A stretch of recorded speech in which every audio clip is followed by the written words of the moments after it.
Okay, Act 1, Scene 2. Pew pew pew!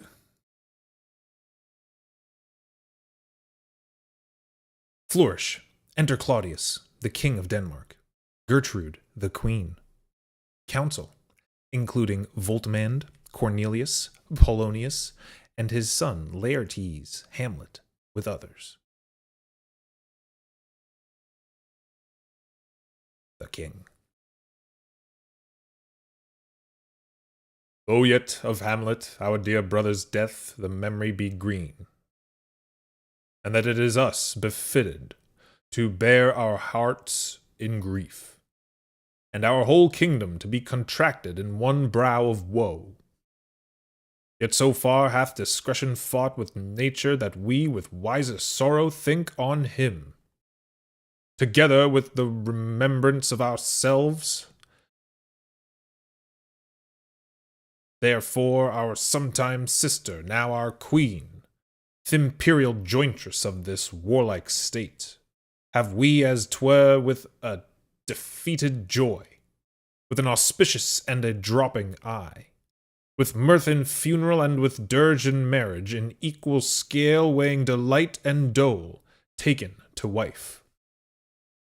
Nor have we herein barred your better wisdoms, which have freely gone with this affair along. For all our thanks. Now follows that you know, young Fortinbras, holding a weak supposal of our worth, or thinking by our late dear brother's death our state to be disjoint and out of frame, colleagued with this dream of his advantage, he hath not failed to pester us with message, importing the surrender of those lands lost by his father, with all bonds of law, to our most valiant brother. So much for him. Now for ourself, and for this time of meeting, thus much the business is, we have here writ to Norway, uncle of young Fortinbras, who, impotent and bedrid, scarcely hears of this his nephew's purpose, to suppress his further gait herein, in that the levies and the lists and full proportions are all made out of his subject. And we here dispatch you, good Cornelius, and you, Voltmand, for bearers of this grief, greetings to old Norway, giving to you no further personal power, to business with the king more than the scope of these dilated articles allow. Farewell, and let your haste commend your duty. Corn and Volt. In that, all things, we will show our duty. King. We doubt it nothing. Heartily farewell. Exeunt Voltmand and Cornelius. Still the king speaking. And now, Laertes, what's the news with you? You told us of some suit. What is't, Laertes? You cannot speak of reason to the Dane and lose your voice. What wouldst thou beg, Laertes? That shall not be my offer, not thy asking? The head is not more native to the heart, the hand more instrumental to the mouth, than is the throne of Denmark to thy father. What wouldst thou have, Laertes? My dread lord, your leave and favour to return to France, from whence thou willingly I came to Denmark, to show my duty in your coronation. Yet now I must confess, that duty done, my thoughts and wishes bend again towards France, and bow them to your gracious leave and pardon. Have you your father's leave? What says Polonius? He hath, my lord, wrung from me my slow leave, by laboursome petition, and at last, upon his will, I sealed my hard consent. I do beseech you, give him leave to go. Take thy fair hour, Lid. Time be thine, and thy best graces spend it at thy will. But now, my cousin Hamlet, and my son,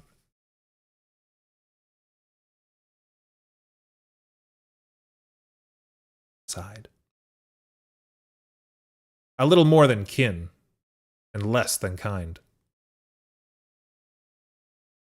How is it that the clouds still hang on you? Not so, my lord. I am too much Ithenson.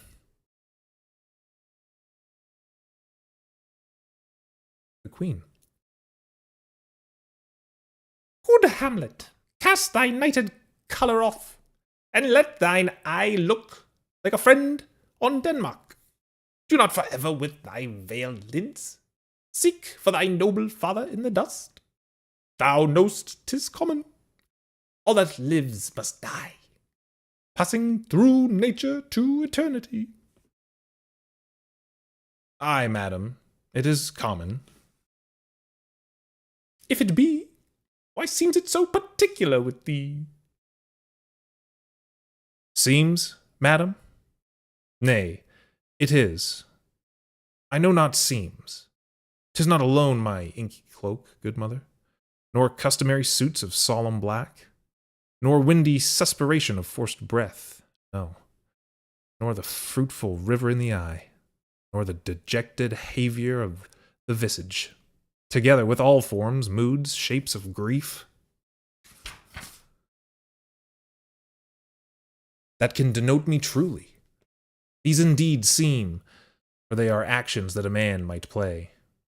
But I have that within which passes show. These but the trappings and the suits of woe. Ho, ho, ho, wow. The king. 'Tis sweet and commendable in your nature, Hamlet, to give these mourning duties to your father. But you must know your father lost a father. That father lost his.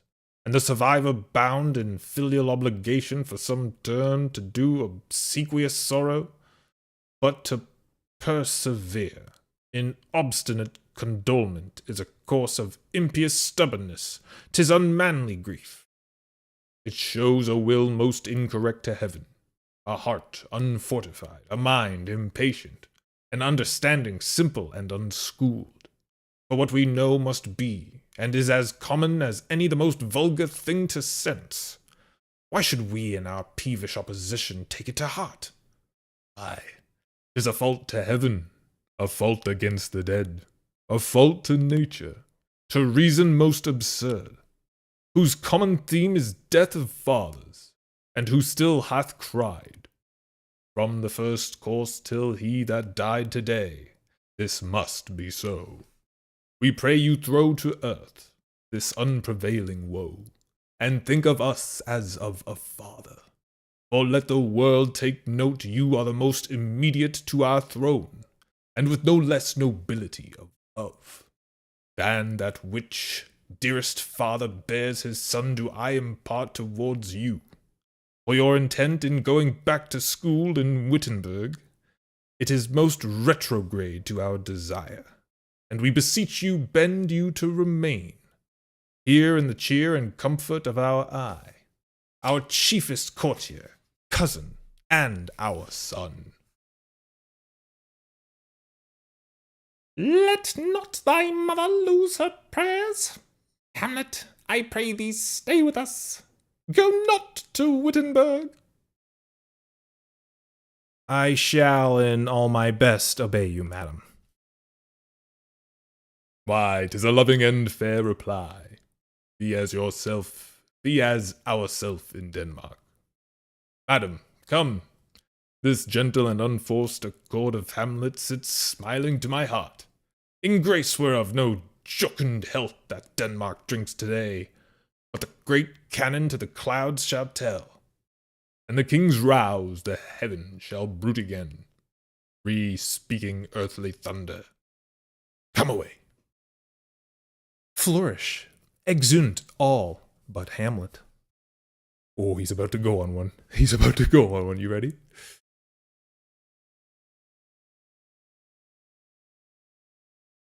Oh, that this too solid flesh would melt, thaw and resolve itself into a dew, or that the everlasting had not fixed his cannon 'gainst self-slaughter. Oh, God! God! How weary, stale, flat, and unprofitable seem to me all the uses of this world. Fie on't, fie. 'Tis an unweeded garden that grows to seed. Things rank and gross in nature possess it merely. That it should come to this, but 2 months dead? Nay, not so much, not 2. So excellent a king, that was to this Hyperion, to a satyr, so loving to my mother, that he might not beteem the winds of heaven, visit her face too roughly. Heaven and earth, must I remember? She would hang on him as if increase of appetite had grown by what it fed on, and yet within a month, let me not think on it. Frailty, thy name is woman. A little month or ere those shoes were old with which she followed my poor father's body, like Niobe, all tears. Why, even she, oh God! A beast that wants discourse of reason would have mourned longer. Married with my uncle, my father's brother. Like my father, then I to Hercules. Within a month, ere yet the salt of most unrighteous tears had left the flushing in her galled eyes, she married. O most wicked speed, to post with such dexterity to incestuous sheets! It is not, nor it cannot come to good. But break heart, for I must hold my tongue. Enter Horatio, Marcellus, and Bernardo. Hail to your lordship. I am glad to see you well, Horatio, or I do forget myself. The same, my lord, and your poor servant ever. Sir, my good friend, I'll change that name with you, and what makes you from Wittenberg, Horatio? Marcellus? Marcellus, my good lord. I am very glad to see you. Bernardo. Good even, sir. But what in faith make you from Wittenberg? A truant disposition, my good lord. I would not have your enemy say so, nor shall you do my ear that violence to make it truster of your own report against yourself. I know you are no truant. But what is your affair in Elsinore? We'll teach you to drink deep ere you depart. We'll teach you to drink deep ere you depart. My lord, I came to see your father's funeral. I prithee do not mock me, fellow student. I think it was to see my mother's wedding. Indeed, my lord, it followed hard upon. Thrift, Horatio. The funeral baked meats did coldly furnish forth the marriage tables. Would I had met my dearest foe in heaven, or ever I had seen that day, Horatio. My father. Methinks I see my father. My father. Methinks I see my father. Where, my lord? In my mind's eye, Horatio. I saw him once. He was a goodly king. He was a man. Take him for all in all. I shall not look upon his like again. My lord, I think I saw him yesternight. Saw? Who? My lord, the king, your father. The king, my father? The king, my father? Season your admiration for a while, with an attent ear, till I may deliver upon the witness of these gentlemen this marvel to you. For God's love, let me hear it. 2 nights together had these gentlemen, Marcellus and Bernardo, on their watch in the dead waste and middle of the night, been thus encountered, a figure like your father, armed at point exactly, a capape appears before them. Capape, armed at point exactly, capape appears before them, and with solemn march goes slow and stately by them. Thrice he walked by their oppressed and fear-surprised eyes, within his truncheon's length, whilst they, distilled almost to jelly with the act of fear, stand dumb and speak not to him. This to me in dreadful secrecy impart they did, and I with them the 3rd night kept the watch, where, as they had delivered, both in time, form of the thing, each word made true and good, the apparition comes. I knew your father. These hands are not more like. But where was this? My lord, upon the platform where we watch. Did you not speak to it? My lord, I did, but answer made it none. It once, methought, it lifted up its head, and did address itself to motion, like as it would speak. But even then the morning cock crew loud, and at the sound it shrunk in haste away, and vanished from our sight. 'Tis very strange. As I do live, my honored lord, 'tis true, and we did think it writ down in our duty to let you know of it. Indeed, sirs, but this troubles me. Hold you the watch tonight? We do, my lord. Armed, say you? Armed, my lord. From top to toe? My lord, from head to foot.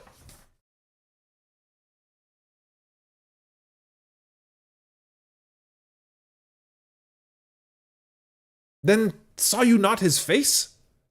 Oh, yes, my lord, he wore his beaver up. What looked he, frowningly?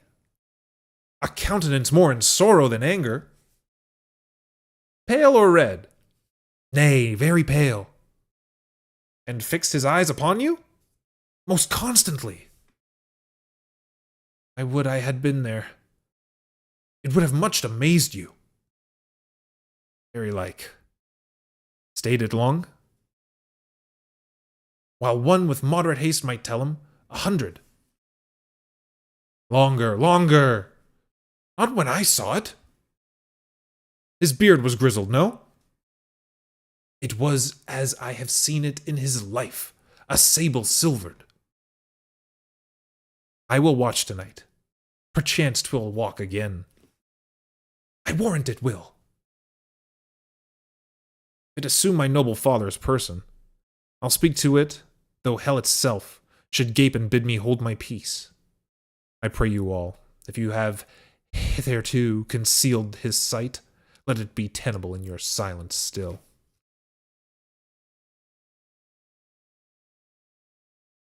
And whatsoever else shall hap tonight, give it an understanding, but no tongue. I will requite your loves. So fare you well. Upon the platform twixt 11 and 12, I'll visit you. Our duty to your honor. Your loves as mine to you. Farewell. Exunt Horatio, Marcellus, and Barnardo. Spirit. In arms! All is not well. I doubt some foul play. Would the night were come. Till then sit still, my soul. Foul deeds will rise, though all the earth o'erwhelm them. Eyes. Exit.